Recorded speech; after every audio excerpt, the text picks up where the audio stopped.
Saúdo com a paz do Senhor Jesus aos nossos amados irmãos do portal Escola Dominical. Estamos aqui mais uma vez, pela graça do nosso Senhor Jesus Cristo, para iniciarmos a primeira abordagem do ano de 2025, deste primeiro trimestre que tem como tema Em Defesa da Fé Cristã, combatendo as antigas heresias que se apresentam com a nova aparência. O comentarista desse trimestre é o pastor Ezequias Soares. E, meus queridos, nós contamos aqui sempre com a presença dos nossos ilustres irmãos, contribuintes com seu conhecimento ao portal Escola Dominical. E eu gostaria que cada um dos irmãos se apresentasse hoje. E vamos começar pelo aniversariante deste mês de dezembro, pastor José Serafim de Oliveira. Meus parabéns, está chegando o dia. Dia 14, né, pastor? Dia 14. Amém, pastor. Já de antemão, parabéns pela parte do portal Escola Dominical, que o Senhor continue te abençoando e te usando como sempre tem usado. Amém, amém. Estou logo alcançando o pastor José Wellington, viu? Amém, pastor. Botou 5 anos para alcançar. Se ele parar, Vai. eu. É bênção. Seja bem-vindo, pastor. Obrigado. Pastor Antônio Mardônio, seja bem-vindo mais uma vez, meu querido. Ô, meu amado, que alegria estar mais uma vez com vocês, o pastor Caramuru, o pastor Serafim e o ilustre bispo, que conduz, portanto, essa nossa live. Que satisfação estarmos juntos mais uma vez, com esse propósito de prepararmos essa análise, essa abordagem para o primeiro trimestre de 2025, que esse tema seja muito proveitoso para todos os alunos da Escola Dominical e já sejam orientados, portanto, tenho esclarecimento através dessa live que nós vamos apresentar a partir de agora. Amém. Seja bem-vindo, meu querido. Pastor e professor Caramuru Afonso Francisco, seja bem-vindo, meu amado. A paz do Senhor, irmão Humberto, a paz do Senhor, pastor Mardônio, a paz do Senhor e parabéns ao pastor Serafim, que chega à idade de Caleb, né, 85 anos, é a idade que o Caleb conquistou lá, Hebrom. E eu quero cumprimentá-lo, agradecer por esta amizade e por esses ensinos que o pastor Serafim sempre nos traz. E também cumprimentar a todos os irmãos que estão a assistir esta análise e abordagem, começando um novo ano, um tema muito importante para o nosso enriquecimento espiritual. Meus queridos, e para nós ganharmos tempo, eu já gostaria de pedir a ajuda do nosso pastor Caramuru com a primeira dúvida. Pastor Caramuru, o que é a fé cristã? Bom, professor Humberto e os nossos amigos que estão nos acompanhando, o tema desse trimestre é em defesa da fé cristã. Então, nós vamos falar uma parte da teologia que é chamada de apologética cristã, que é justamente o estudo das verdades doutrinárias, das verdades bíblicas, com o fim de nós defendermos contra as mentiras que o diabo sempre apresenta, né? Jesus disse que ele é o pai da mentira e ele sempre vem tentar distorcer, tentar enganar o povo de Deus. Então a apologética, ela nos ensina a defender com argumentos o que a Bíblia nos ensina a respeito da palavra de Deus, para contrariar as mentiras bíblicas. E quando a gente fala em fé cristã, a palavra fé tem vários significados, mas esse sentido aqui desse trimestre é o sentido do conjunto das crenças, o conjunto das doutrinas, dos ensinos revelados por Deus ao homem na Bíblia Sagrada. Então, quando nós falamos em fé cristã, nós estamos falando de todas estas doutrinas, todos estes ensinos, todas estas revelações a respeito das coisas espirituais que Deus trouxe ao homem através da Bíblia Sagrada, através das Escrituras. Quando nós vamos lá em Atos, capítulo 6, versículo 7, nós vemos esse sentido da palavra fé. Lá em Atos 6 e 7 está escrito: e crescia a palavra de Deus, e em Jerusalém se multiplicava muito o número dos discípulos, e grande parte dos sacerdotes obedecia à fé. Quer dizer, obedecer à fé quer dizer obedecer ao conjunto de ensinamentos que Jesus deixou e que os apóstolos continuavam a ensinar. Esta fé é também chamada de doutrina dos apóstolos, lá em Atos capítulo 2, versículo 42. E perseveravam na doutrina dos apóstolos. Então, a doutrina dos apóstolos é a fé cristã, é o conjunto de ensinos, de verdades que Deus nos revelou na Bíblia Sagrada a respeito daquilo que é necessário para a nossa salvação. Aí eu me lembro daquilo que está escrito lá nesse versículo que eu considero assim, é usado até por muitos professores de escola dominical preguiçosos, né? Que está lá em Deuteronômio 29, 29. As coisas encobertas são para o Senhor nosso Deus, porém as reveladas são para nós e para nossos filhos, para sempre, para cumprirmos todas as palavras desta lei. Então, esta que é a fé cristã. E ela é chamada de cristã porque as Escrituras são as testemunhas de Jesus. Jesus disse que as Escrituras são que testificam dele. Está lá em João 5,39. Então, a fé cristã é isso. São as coisas reveladas para nós e para nossos filhos para cumprirmos a palavra de Deus. Amém, pastor. E eu fiquei com um pouco de dúvida na sua explanação, que eu acho que o pastor Mardônio com certeza irá nos ajudar. Pastor Mardônio, o pastor Caramuru citou apologética cristã. O que seria, pastor, apologética cristã? Somando com o pastor Caramuru, que foi muito feliz na sua apresentação, é um ramo da teologia que defende a fé e a certeza de que Cristo é o Filho de Deus e Salvador. Exatamente essa proposta da apologética cristã. Nós temos a certeza de que Cristo é o Filho de Deus e o nosso Salvador, e defende, portanto, a fé, como esclareceu bem o pastor Caramuru. E nós vemos que a palavra apologética vem do grego apologia, que significa defesa. É a proposta desse trimestre de que haja defesa da fé. Essa é a proposta de que nós estamos estudando, e o autor, comentarista desse trimestre, está balizado, porque ele é expert no assunto. Eu o conheço desde o início que ele começou a escrever, começando por esse tema, portanto, da apologética. E nós vemos Jesus que previu o surgimento das heresias. Muitas heresias surgiram já no tempo dos apóstolos. E temos aqui uma relação de apologistas que foram defensores da fé. E começa pelo apóstolo João. Jesus disse a Pedro que se queria que ele continuasse vivo, por que Pedro deveria se preocupar? Quando Jesus disse para Pedro, segue-me, falava, portanto, do tipo de morte que ele deveria enfrentar. Mas sobre João ele permaneceria. Então, João foi até o final do primeiro século, defendendo. E nós vemos já no Evangelho, que ele escreveu, também na primeira carta de João, ele apresenta como defensor da fé, ele é o grande apologista.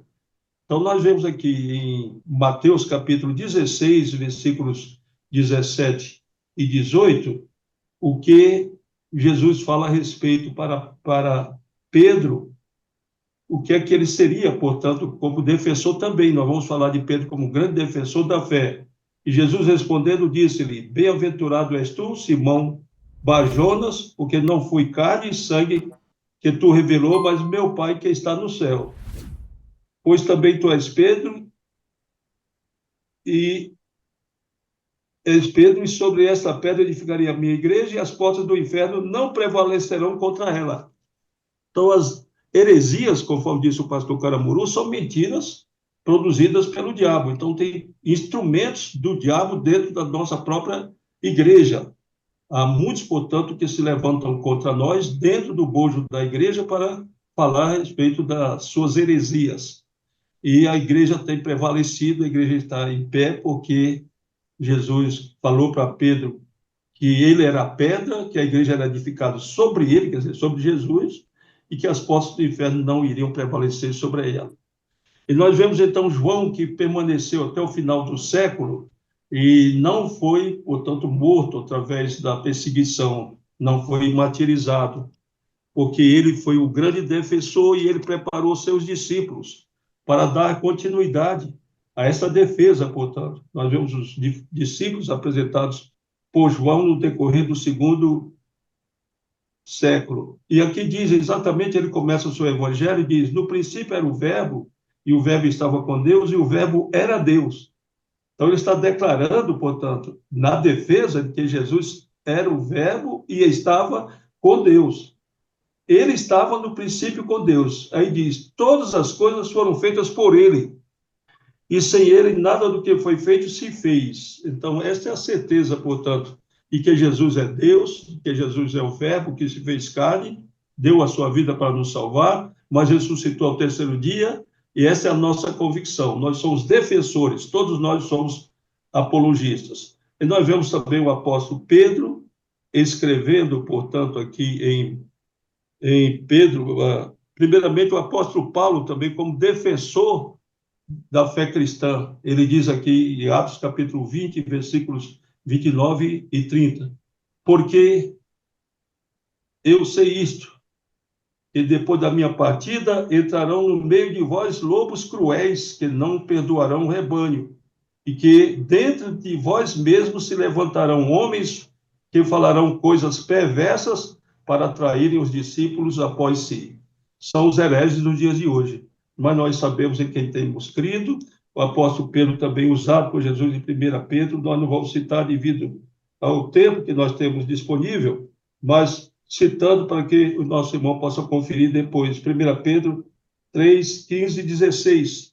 Pedro fala, portanto, sobre a defesa da fé que nós temos experimentado até os dias de hoje. A igreja tem prosseguido até o presente momento, porque Deus tem levantado defensores da fé, como verdadeiros apologistas.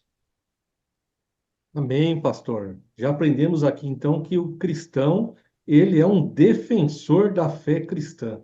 Que bênção. E agora nós vamos entrar um pouquinho sobre os pilares da fé cristã.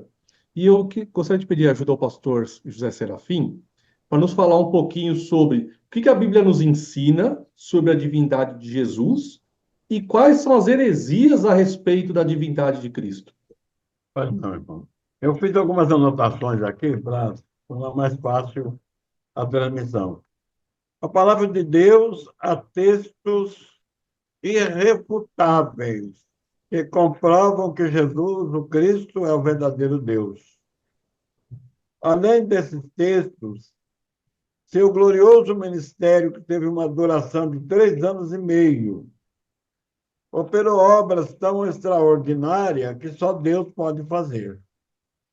Então, deixa eu adiantar um pouquinho nesse detalhe. Quem pode falar com o vento e o vento obedecer? Quem pode dizer, vento, acalma-te, e o vento acalmar? Quem pode dizer para o mar, mar, aquieta-te, e o mar torna-se uma bonança? Quem pode falar para um defunto sepultado há 4 dias, vem para fora, e ele sai vivo da sepultura? Eu acredito que só essas coisas dão prova irrefutável da divindade de Jesus. Mas, além disso, há textos na Bíblia que comprovam. Existe, sim, alguns adeptos da heresia, dizendo que Jesus foi um ser criado, que ele não é Deus, que Deus é só o Senhor Jeová. que Jesus foi formado por ele. Mas lá no livro de Isaías, Isaías profetizou 700 anos antes do nascimento de Jesus. E no capítulo 7, versículo 14, ele diz o seguinte: Eis que a Virgem conceberá e dará à luz um filho, e o seu nome será Emanuel. A palavra Emanuel significa Deus conosco. Então, é o nome que já, do lado humano, Jesus recebeu. E o fato de uma virgem conceber é um negócio que exige mais atenção. Os os evangelistas muito claros, são muito éticos, ao dizer que José, quando viu Maria grávida e não sabia o que estava acontecendo, ele achou que ela tinha sido infiel, já teria cometido um deslize forte. E está escrito que ele queria deixá-la, ele era justo, não a queria infamar, portanto, tentou deixá-la secretamente. Mas, em um sonho, o anjo do Senhor falou com ele: José, não tenha medo de receber Maria, tua mulher, porque o que nela está gerado é do Espírito Santo. E ele a recebeu e não a conheceu, isto é, não se relacionou intimamente com ela até o nascimento do Senhor Jesus. Então, Maria, a mãe de Jesus, foi virgem antes e depois do parto de Jesus também. Então, é uma outra prova de que Jesus é Deus, porque isso naturalmente não pode acontecer. Então, é uma prova irrefutável da divindade de Jesus. E, aproveitando o ensejo, é bom refletir, quando Maria recebeu de Deus essa mensagem, ela confiou muito em Deus, depositou confiança, porque ela sabia que a lei era rigorosa. E uma mulher tida como infiel podia ser apedrejada. Mas Deus disse: não tenha medo. E ela confiou em Deus. E ela engravidou e foi, como já disse, foi virgem antes e depois do parto. E dias atrás tinha um personagem dando uma palestra aqui na rede social, falando a respeito de se Maria teve mais filho ou não. E ele contradizendo que Maria teve só Jesus. Mas não é verdade, a Bíblia fala que ela teve filhos e filhas. Foi santa e respeitável esposa de José. Só Jesus nasceu por obra e graça do Espírito Santo. A partir de então, Maria foi a fiel esposa de José. Outra prova, Jesus, depois de ressuscitado, ele apareceu aos, aos 10, porque Tomé estava ausente. Judas Iscariote já estava fora, se apresentou aos 10. Conversou com eles, comeu com eles. E Tomé faltou aquele culto. Não é bom faltar culto porque é perigoso, né? Pode ser o culto mais abençoado. Aquele culto Tomé faltou. Aí quando disseram: irmão Tomé, o culto foi muito abençoado. Você não acredita, Tomé, mas Jesus apareceu lá pessoalmente, comeu conosco. Ele já estava fraco na fé, se eu não acredito. Só se eu ver e puser o dedo no lugar da ferida. Na próxima reunião, Jesus apareceu e Tomé estava lá. Vamos conversar, Tomé? Tomé, olha minhas mãos, olha o meu lado. Mete o teu dedo aí, Tomé, seja crente ou não incrédulo. Foi quando ele reconheceu: Senhor meu e Deus meu. Se Jesus não fosse Deus, diria: não, Tomé, Deus não, eu sou homem. Mas Jesus aceitou o título que também lhe deu, porque, na verdade, ele é Deus. Portanto, qualquer doutrina que queira tirar a divindade da pessoa de Jesus é uma doutrina totalmente demoníaca, herética, não merece a menor atenção. Jesus é Deus. E na primeira epístola de João, o apóstolo do amor, capítulo 5, versículo 20, ele fala que Jesus é verdadeiro Deus e a vida eterna. E o texto que o amado pastor Mardoni já citou aí. Tudo foi feito por ele, e sem ele, nada do que foi feito se fez. Portanto, eu quero dizer de alto e bom som: Jesus é o Deus Criador. Jesus é o Senhor da eternidade. O seu nome será maravilhoso, conselheiro, Deus forte, Pai da eternidade e príncipe da paz. Glória a Jesus. Amém, pastor. Aleluia. Então, essa história aí de Jesus com D minúsculo é heresia pura, né, pastor? Oi? Essa história de Jesus sendo Deus com um D minúsculo é heresia pura. É, é demoníaca. É para desmanchar, é para ridicularizar nosso Senhor. Amém. Se tivesse um D maior do que esse, nós colocaríamos. Oh, glória. Aleluia. Meus queridos, aprendemos então com o pastor Serafim que Jesus é Deus, né? E que tudo que foge disso é heresia.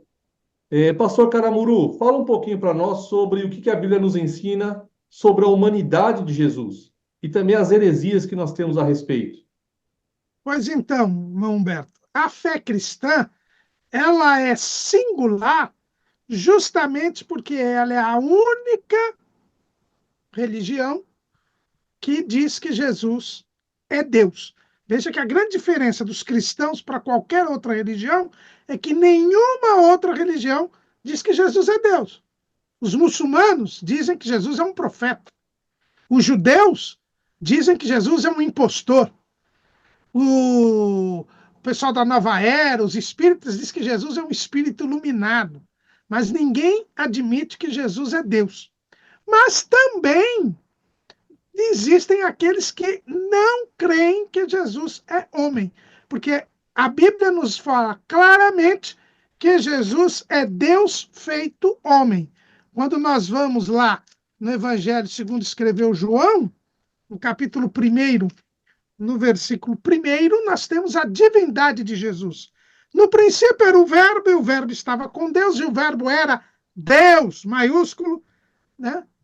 Então, aqui nós já vemos que Jesus é Deus. Mas no versículo 14, deste mesmo capítulo 1 de João, está escrito: e o Verbo se fez carne e habitou entre nós. Então, aqui já se fala da encarnação de Jesus, que Jesus se fez homem. Jesus, ele se fez homem. Então, a gente tem que tomar até um certo cuidado. Porque tem gente que ensina errado. Diz assim: Jesus era Deus, virou homem e depois voltou a ser Deus. Não, Deus nunca deixa de ser Deus. Jesus sempre foi Deus, mas num determinado momento na história, ele se fez homem. É o que o apóstolo Paulo fala lá em Gálatas 4:4. Mas vindo a plenitude dos tempos, Deus enviou o seu filho, nascido de mulher, como disse o pastor Serafim agora há pouco, nascido sob a lei. Então, no tempo certo, no tempo de Deus, Jesus se fez carne no ventre de Maria, se fez homem. Paulo, ele deixa isso bem claro também lá em Filipenses, capítulo 2, versículo 6. Aliás, vou ler o 5. De sorte que haja em vós o mesmo sentimento que houve também em Cristo Jesus, que, sendo em forma de Deus, não teve por usurpação ser igual a Deus, mas aniquilou-se a si mesmo, tomando a forma de servo, fazendo-se semelhante aos homens. Então, aqui Paulo deixa bem claro que Jesus se humanizou. Então, a Bíblia é bem clara, tanto, e podemos até dizer que Jesus é o homem por excelência. O único ser humano que cumpriu o propósito divino enquanto ser humano foi Jesus.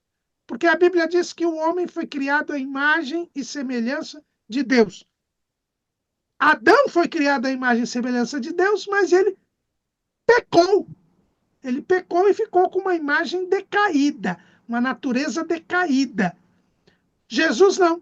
Jesus, ele nunca pecou. Então, ele sempre foi e continua sendo, enquanto homem, ele continua sendo homem, porque ele morreu como homem, mas ressuscitou. E só podia ressuscitar o homem, né? Porque Deus não morre, então Deus não pode ressuscitar. Então, Jesus ressuscitou, ele continua hoje no céu, como Deus e como homem. Né? Nós vemos lá em 2 Timóteo, capítulo 2, aliás, 1 Timóteo, capítulo 2, versículo 5. Porque há um só Deus e um só mediador entre Deus e os homens, Jesus Cristo, homem. Então, quem media é Jesus Cristo, homem, num corpo glorificado, ressuscitado, que está à direita de Deus. Então, a Bíblia deixa bem claro que Jesus se humanizou. E nós vamos ter 2 ou 3 lições nesse trimestre mostrando bem isso. Né? E enquanto homem, e eu vou dizer mais, além dele se manter imagem e semelhança de Deus, o que não aconteceu com Adão, só Jesus foi homem na plenitude. Por quê? Porque ele se fez carne no ventre de Maria, nasceu como um bebê que foi posto na manjedoura em Belém, cresceu em Nazaré e viveu como carpinteiro em Nazaré, depois iniciou seu ministério, morreu na cruz do Calvário e ressuscitou. O Adão, quando Deus criou, ele já criou o Adão adulto. Adão não foi criança, não foi bebê, não foi feto, não foi embrião, mas Jesus foi. Então, Jesus foi muito mais homem do que o próprio Adão.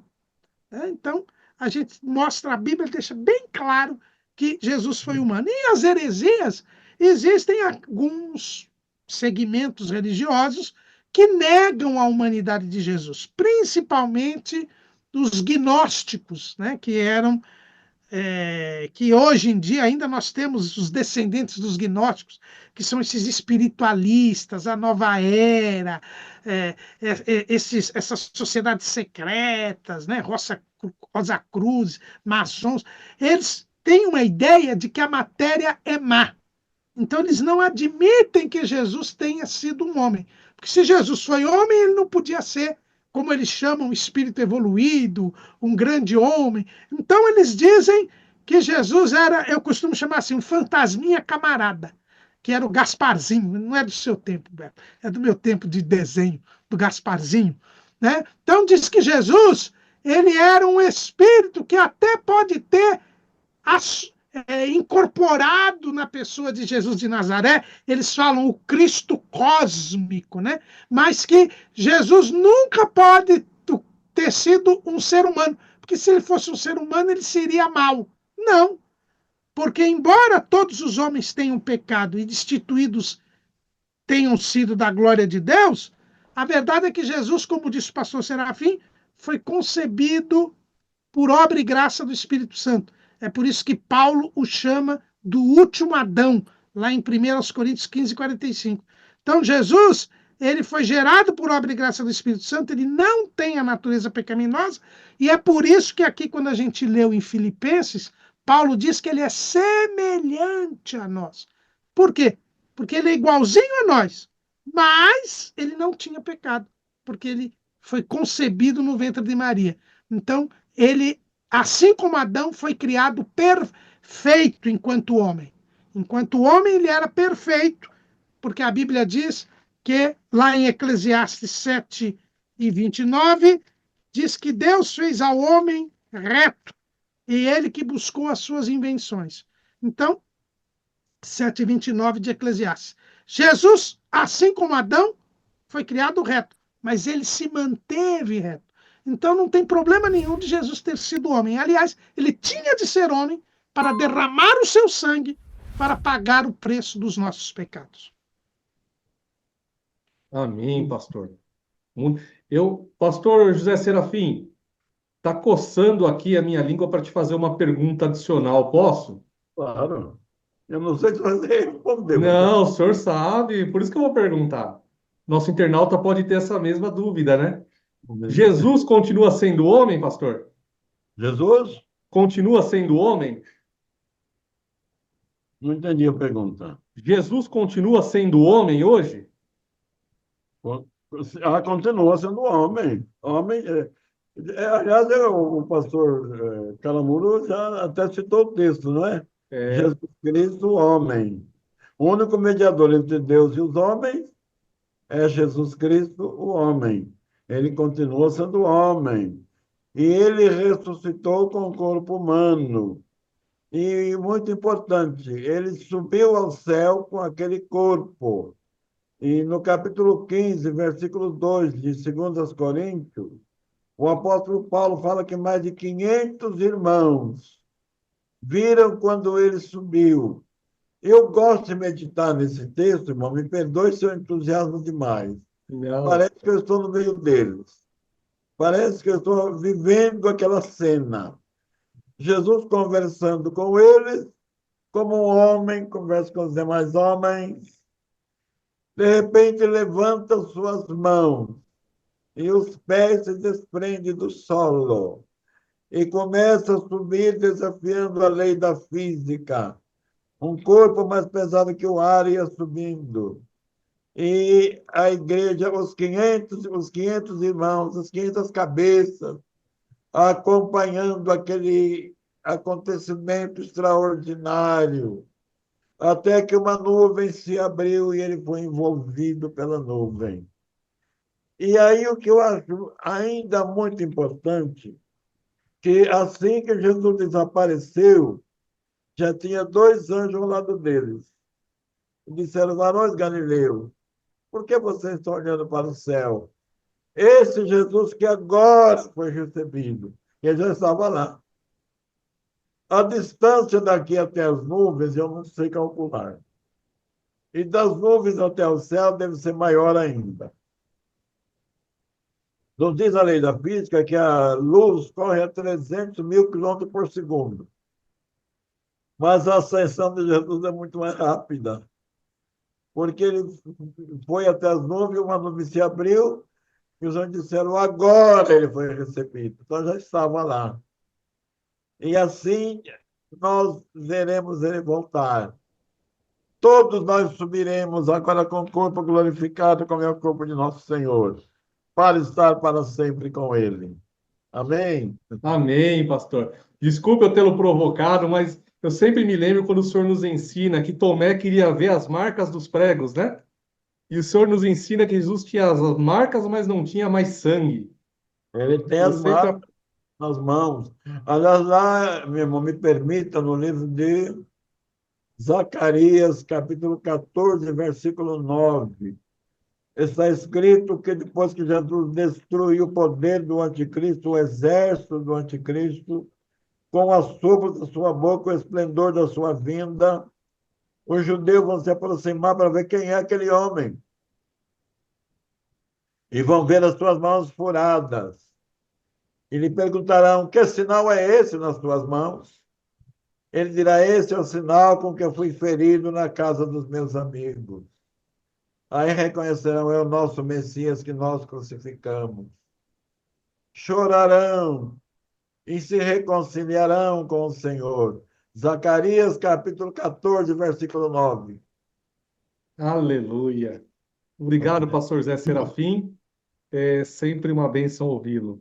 E, para nós darmos continuidade, eu lembro que quando eu era muito jovem ainda, lá nos meus 10 anos de idade, uma certa denominação que eu frequentava, os meus pais, eu aprendi que o Espírito Santo era uma força ativa.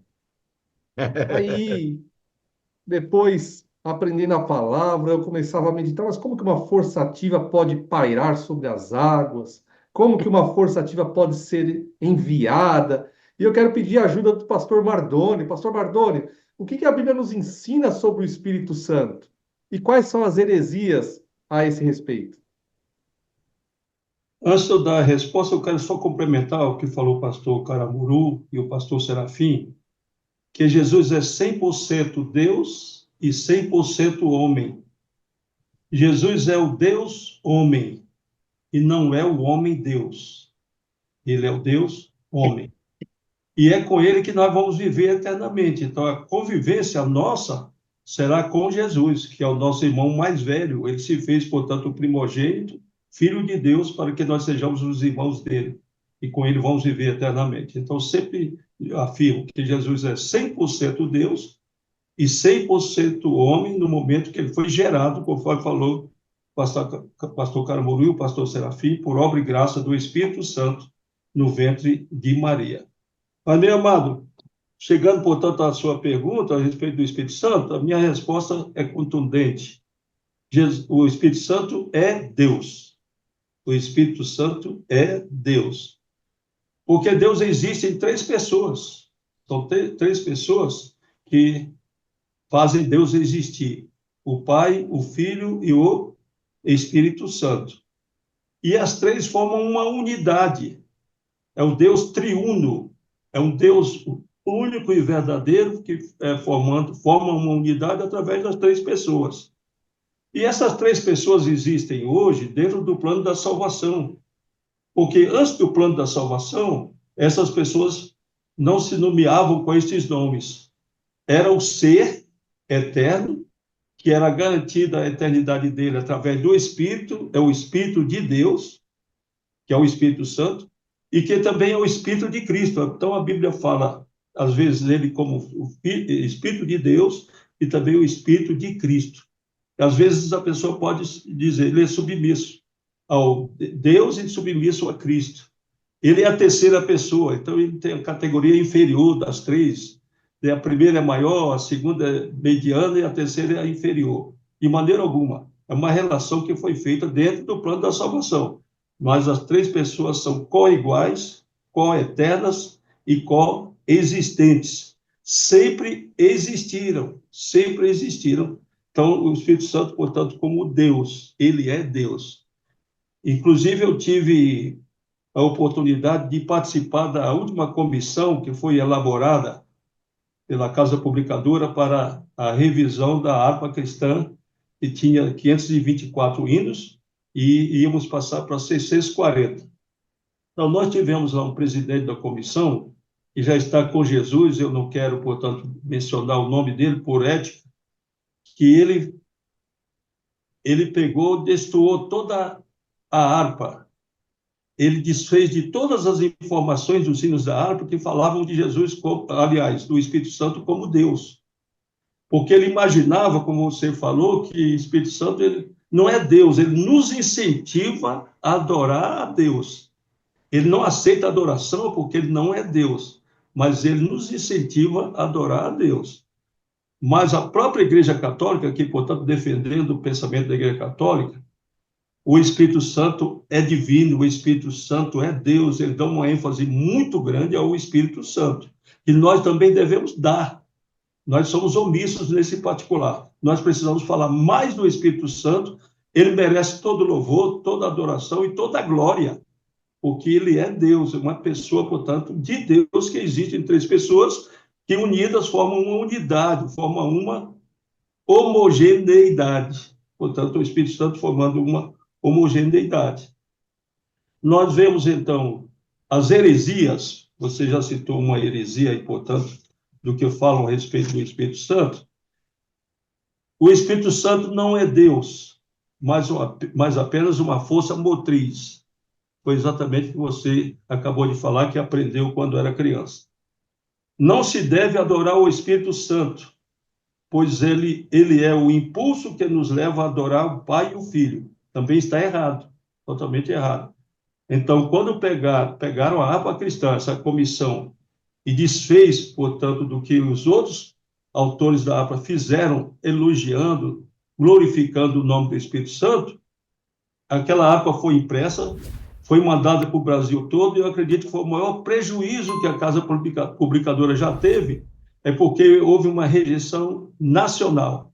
Todas aquelas harpas retornaram, aqueles livros foram picotados e vendidos, portanto, como sucata, porque desfez do Espírito Santo. Então, nós colocamos novamente o Espírito Santo, enfatizando o Espírito Santo, que é Deus. Então, essas heresias, portanto, que não se deve adorar o Espírito Santo, pois ele é o impulso que nos leva a adorar o Pai e o Filho. Não é verdade? O Espírito Santo não gerou Jesus no ventre de Maria. É outra heresia, porque Jesus foi gerado por obra e graça do Espírito Santo. Pois Cristo não é eterno. Aí faz uma associação, portanto, da heresia sobre o Espírito Santo e sobre Jesus, que os pastores, tanto Caramuru como também Serafim, fizeram menção. Jesus não é eterno, mas o credo apostólico diz assim: gerado, mas não criado. Jesus foi gerado homem, conforme falou o pastor Caramuru, e eu afirmo, ele é 100% Deus e 100% homem. Mas aí dizem que Jesus não é eterno. Aí dizem que ele apenas foi adotado. Jesus foi adotado. Então, Jesus não é filho adotivo. Jesus é Deus. Jesus é eterno. Ele é coexistente, co-eterno e co-igual com as outras duas pessoas da Trindade. Então, dizem que Jesus foi adotado para a realização dos planos de Deus. Deus tinha planos para realizar na face da terra e mandou Jesus, fez com que Jesus nascesse para poder realizar esses planos. Isso é uma heresia, porque desfaz também da ação do Espírito Santo, que Jesus foi gerado por obra e graça do Espírito Santo. Outra heresia: Deus não existe em três pessoas, mas apenas em uma. Eles creem que só existe uma pessoa em Deus. Pois Jesus foi criado e o Espírito Santo é a manifestação do poder do Criador. Então, outro gravíssimo erro: o Espírito Santo não é a manifestação do poder do Criador. O Espírito Santo é uma pessoa. O Espírito Santo pensa, o Espírito Santo fala, o Espírito Santo geme, o Espírito Santo atua, ele opera. E nós vemos no plano da salvação, o Pai planejou, o Filho executou e o Espírito Santo é o mantenedor. É, portanto, a pessoa de Deus que está conosco, que nos acompanha no dia a dia e que habita em cada um de nós. Nós somos o templo do Espírito Santo. E é ele que vai nos apresentar a Jesus, logo mais, lá nas bodas do Cordeiro, como a noiva ataviada, sem ruga e sem mácula. Então, nós incentivemos, portanto, a todos que nos acompanham a adorar o Espírito Santo. Meu amado, você não estará pecando. Você está adorando o verdadeiro Deus, existente em três pessoas. O Pai é Deus, o Filho é Deus e o Espírito Santo é Deus. Amém, pastor. Agora aprendi certo, hein? Claro, pastor Serafim. Eu estudei, quando criança, no colégio católico, colégio da Igreja Católica. Eu tinha aula de religião. E eu me lembro que a freira sempre dizia que lia no catecismo, que uma pergunta: quem é Deus? E a resposta: Deus é um espírito perfeitíssimo, consistente em três pessoas distintas, Pai, Filho e o Espírito Santo. Eu quero dizer que eu estou de pleno acordo. A única coisa da Igreja Católica Romana que eu concordo é essa, porque está correta. Está certa. Então, Amém. Deus é um espírito perfeitíssimo. E o Espírito Santo faz parte da Santíssima Trindade. E é Deus também. Não são três deuses. É um Deus trino. É difícil para a mente humana entender? Graças a Deus é difícil. Porque Deus é Deus. Para entender Deus só pelo Espírito Santo. Amém, pastor. E, pastor, dá continuidade O senhor está falando de um Deus trino, essa triunidade divina. O que que a Bíblia nos fala sobre ela e quais são as heresias que tem a respeito, pastor? A respeito de Da triunidade divina. a doutrina unidade, as heresias, tanto o pastor Madonna como o pastor Caramuru já fizeram menção, não é? Dessas heresias.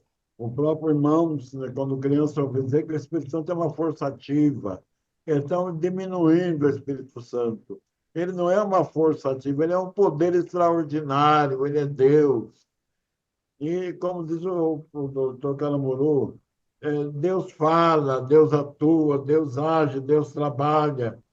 E nós estamos vivendo a dispensação do Espírito Santo.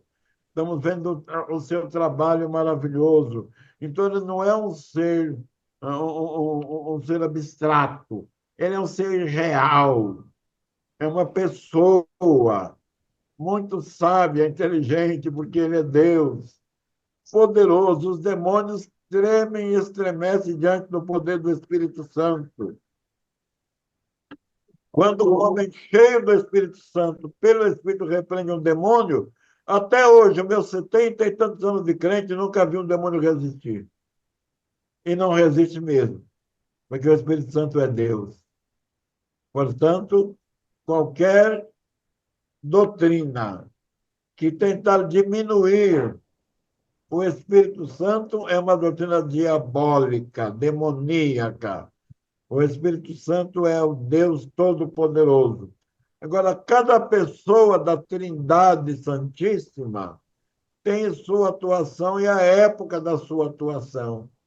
Deus, o Pai, o Senhor Jeová, atuou no Velho Testamento de maneira muito maravilhosa.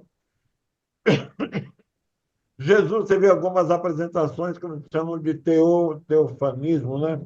Teofanismo, que é a revelação de Deus antes do seu nascimento. Em várias passagens da Bíblia encontramos Jesus se apresentando. E uma madrugada desta, eu acordei e Deus me deu uma mensagem que me alegrou muito o coração naquela madrugada. Isaías capítulo 6, versículo 9. E o seu nome será maravilhoso, conselheiro, Deus forte, Pai da eternidade e príncipe da paz. Então, durante o ministério de Jesus, o Espírito Santo trabalhou com ele ao seu lado, juntos trabalharam. Agora o Espírito está numa plena atividade, porque jamais o nosso argumento converte um pecador. Jamais o nosso argumento liberta um escravo do diabo. Mas quando o Espírito Santo fala no coração, quando ele toca no íntimo da pessoa, é irresistível. Glória a Deus. O pecador se rende prostrado aos pés de Jesus, porque o Espírito Santo é Deus e ele tem domínio completo e total. E virá o milênio, onde vamos estar vendo Jesus atuando diretamente. Então, cada membro da Santíssima Trindade tem a sua atuação e a sua época, mas é o mesmo Deus, tudo em todos. Amém, pastor. Muito obrigado pela Então, sua. você só Pode, dá um pode falar, tacozinho pastor. aqui, se puder, Claro.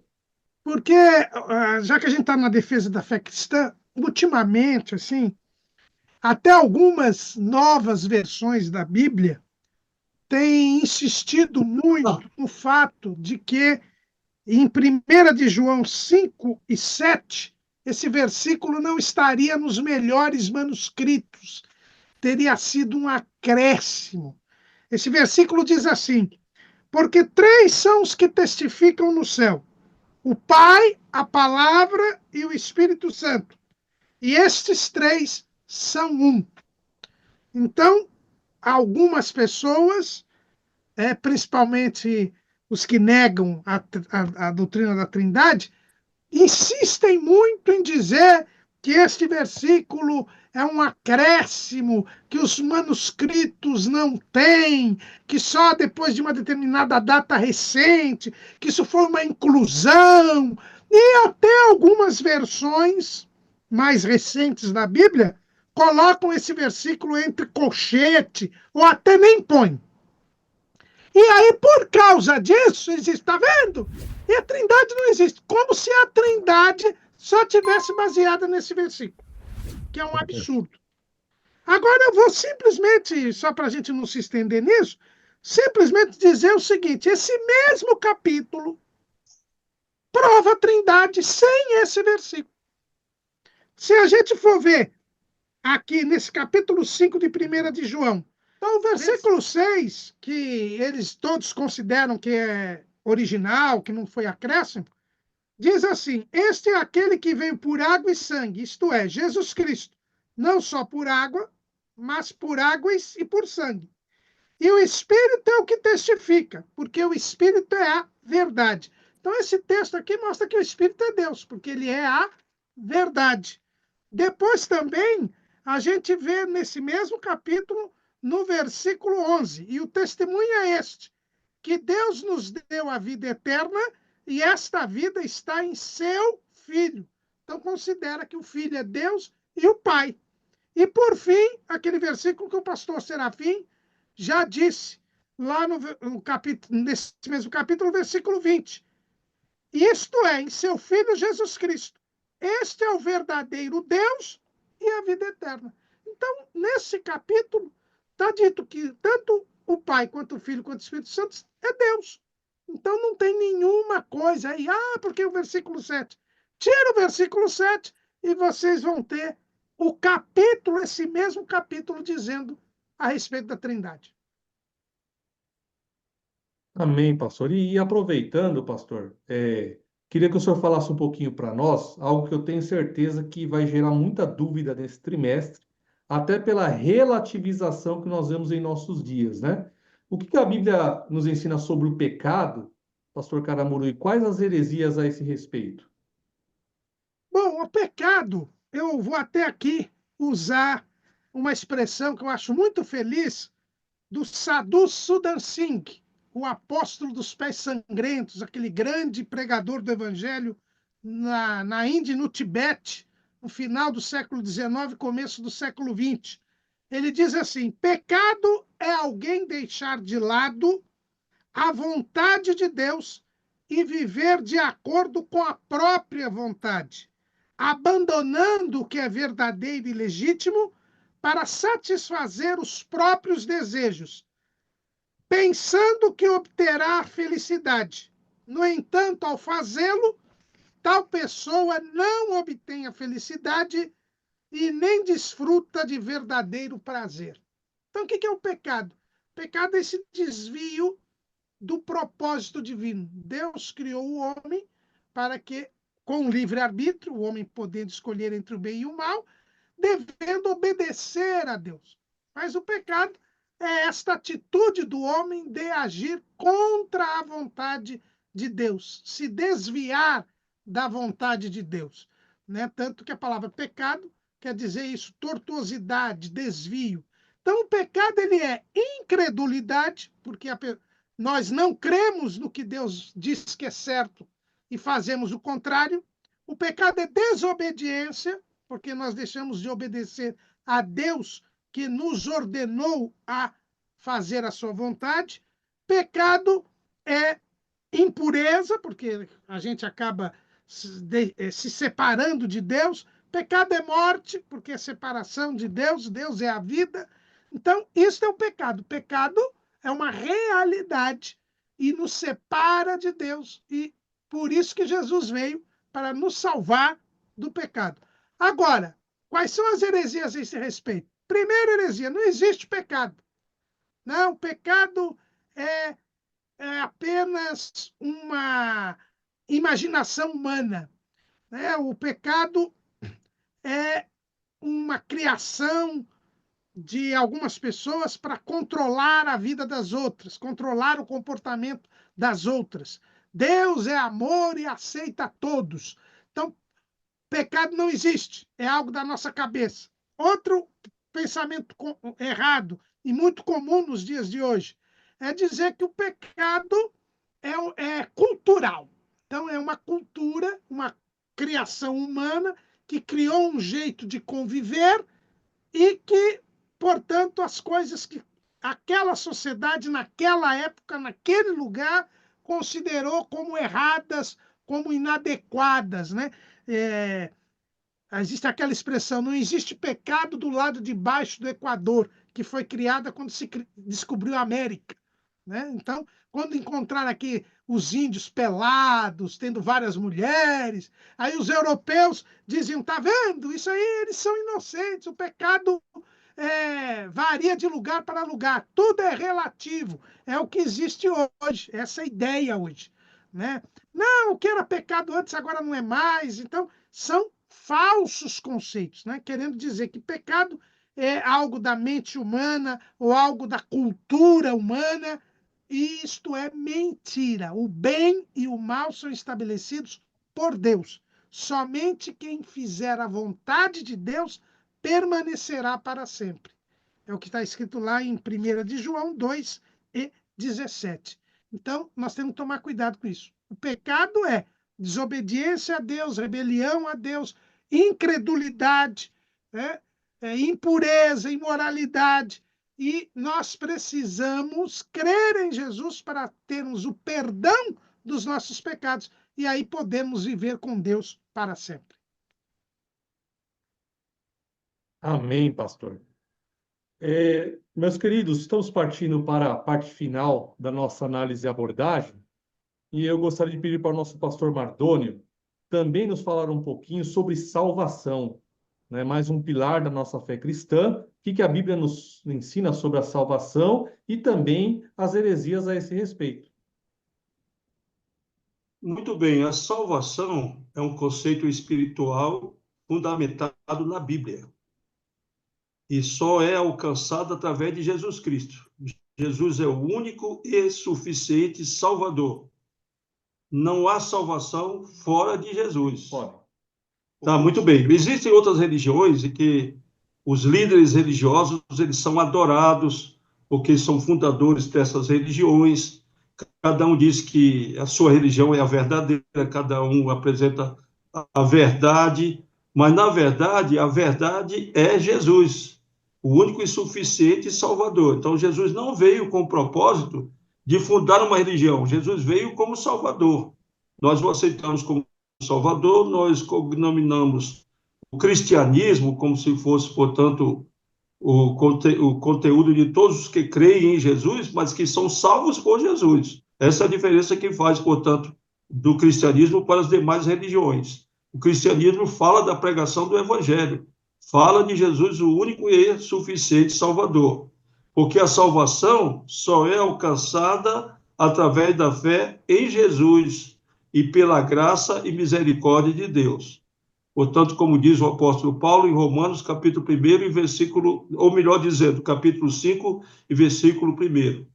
Sendo, pois, justificados pela fé, temos paz com Deus por nosso Senhor e Salvador Jesus Cristo.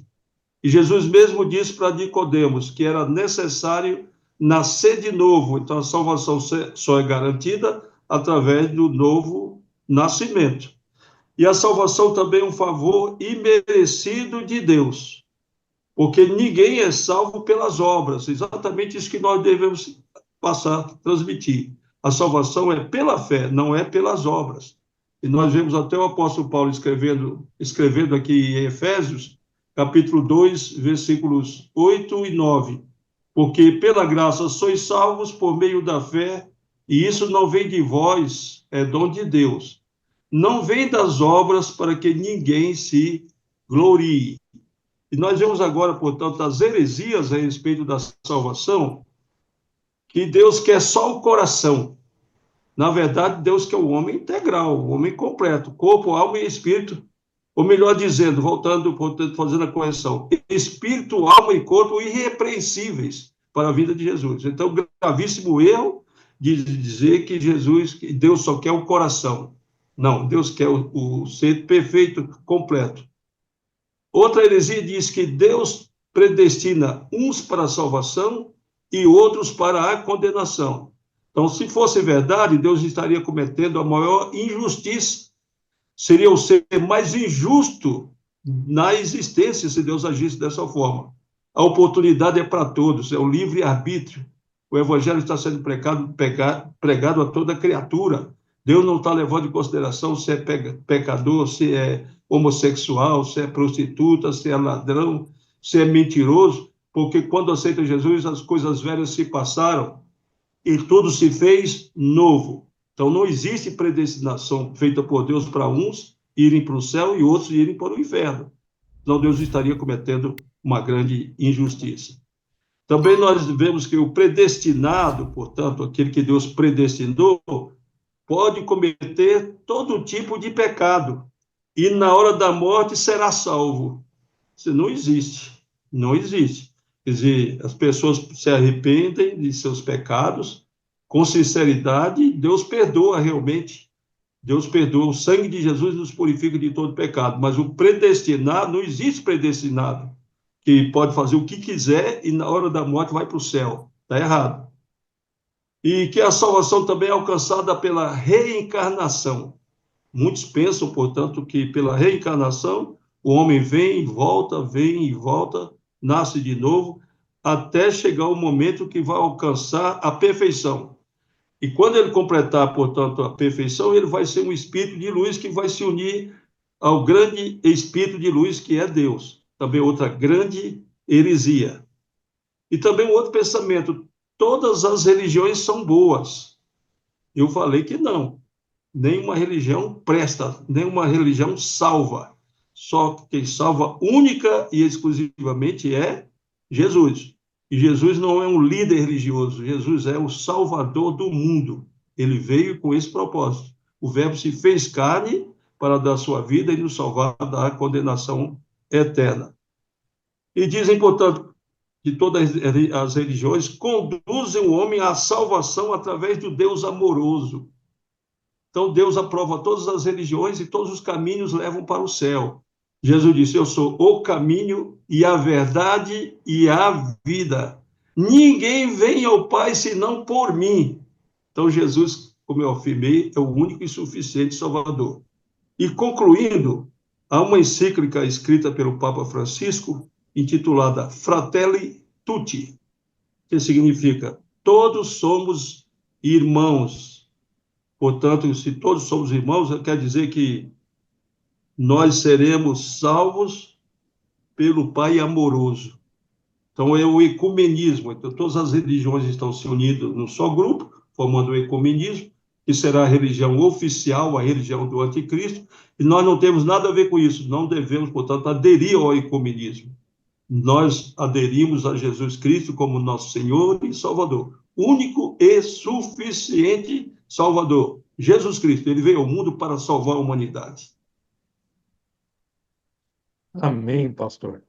Eu aproveito para pedir perdão aqui para os nossos irmãos internautas. A internet está um pouquinho lenta durante a nossa live, mas o som deu para ouvir muito bem. Então, com certeza, aí os irmãos vão conseguir entender as explicações dos nossos professores. E nós estamos chegando ao final da nossa análise e abordagem, mas eu queria deixar uma última questão para o nosso pastor Serafim, para finalizar esse nosso assunto, pastor Serafim. O que a Bíblia nos ensina sobre a igreja? Quais as principais heresias também a respeito da igreja, pastor? Pois não, meu irmão, com muito prazer. Eu só lhe peço permissão de um minutinho, fazer um rápido comentário sobre um assunto que o pastor Margoni abordou, se o Espírito Santo aceita a glória ou não. Eu me lembro quando essa doutrina começou a ser disseminada. E um pastor amigo meu, muito amigo, um pastor idôneo já, homem experiente, um dia ele falou, olha, Serafim, tem que ter cuidado que o Espírito Santo não aceita a glória. Não está escrito isso, irmão. O Espírito Santo é Deus, ele aceita a glória. Podemos glorificar o Espírito Santo, sim. Então, ele aceita a glória. Portanto, ele é Deus e deve ser glorificado. Essa doutrina aí foi um desastre, viu? Quem inventou isso aí veio do inferno, esse negócio aí. Nós devemos, sim, glorificar o Espírito Santo, adorá-lo e amá-lo, porque Ele é Deus e é Ele que vela por nós, que geme por nós com gemidos inexprimíveis. Portanto, glória a Ele. A igreja foi fundada por Jesus. Evangelho de Mateus, capítulo 16, verso 18. Jesus estava às vésperas de encerrar o seu ministério aqui. Ele preparou homens para dar sequência ao seu trabalho. Porque, até então, a humanidade vivia sob a dispensação da lei, somente para o povo judeu. Quem quisesse se unir à comunidade judaica tinha que cumprir os requisitos judaicos. Aí Jesus fundou a igreja. Mateus, capítulo 16, verso 18. Fundou a igreja, e a igreja é para todos os povos.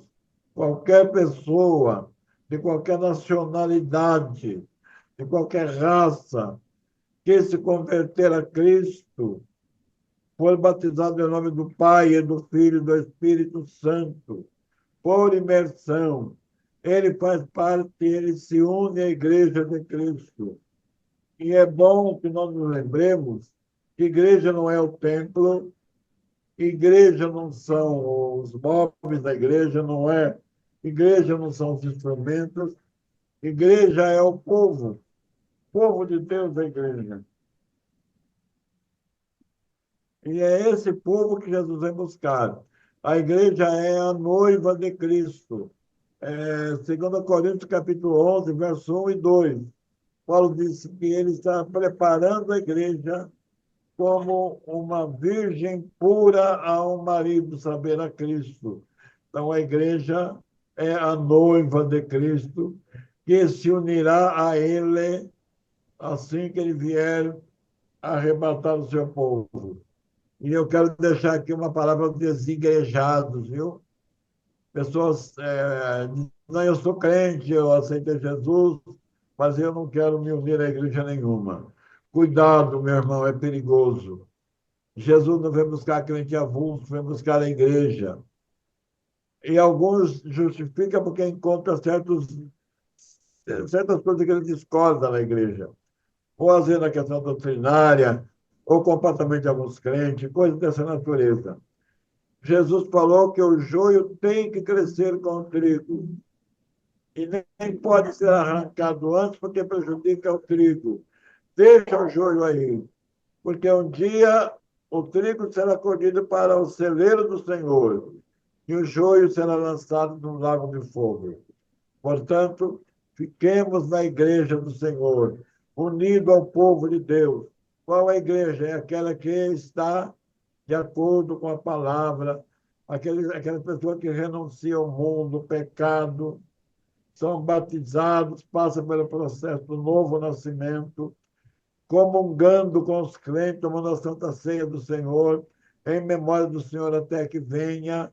Essa é a igreja. A pedra fundamental da igreja é Jesus. Está lá em Efésios, capítulo 2, versículo 20. Ele é a pedra angular. Por isso que Jesus falou, as portas do inferno não prevalecerão contra ela. O diabo já usou tentar perseguir os crentes, matar o povo, tentou com heresia, com mentira, mas a igreja continua sendo a noiva de Cristo, pura, santa, e é ela que vai morar no céu. Então, vamos deixar bem claro aos nossos amados que nos ouvem, que entre pelo caminho, una-te à igreja de Cristo, una-te ao povo de Deus, e você estará ligado à igreja que faz parte do povo de Deus, e será com a igreja arrebatado para Deus aquele dia. Aí nós vamos ver a igreja, oh, irmãos, que coisa maravilhosa.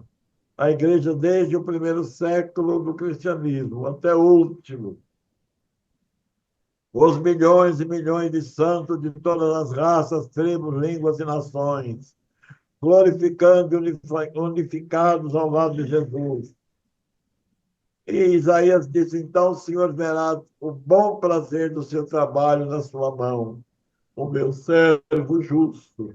Jesus vai ver o resultado do seu sacrifício vicário, do seu sangue derramado, quando milhões de homens e mulheres, ex-feiticeiro, ex-bandido, ex-prostituta, ex-homossexuais, agora transformado, lavado pelo sangue de Jesus, novas criaturas para morar com Cristo eternamente. Esta é a igreja do Senhor Jesus.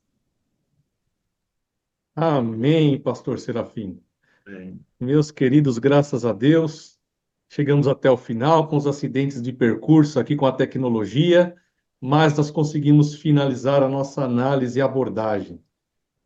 Gostaria de agradecer a cada um dos irmãos. Nós não vamos nos estender muito devido a internet estar um pouquinho lenta, mas eu quero agradecer a participação de todos os irmãos e temos certeza que teremos um trimestre abençoado. Amém. Amém, meus Amém. queridos? Amém. Amém. Deus abençoe os irmãos. Fiquem na paz do Senhor.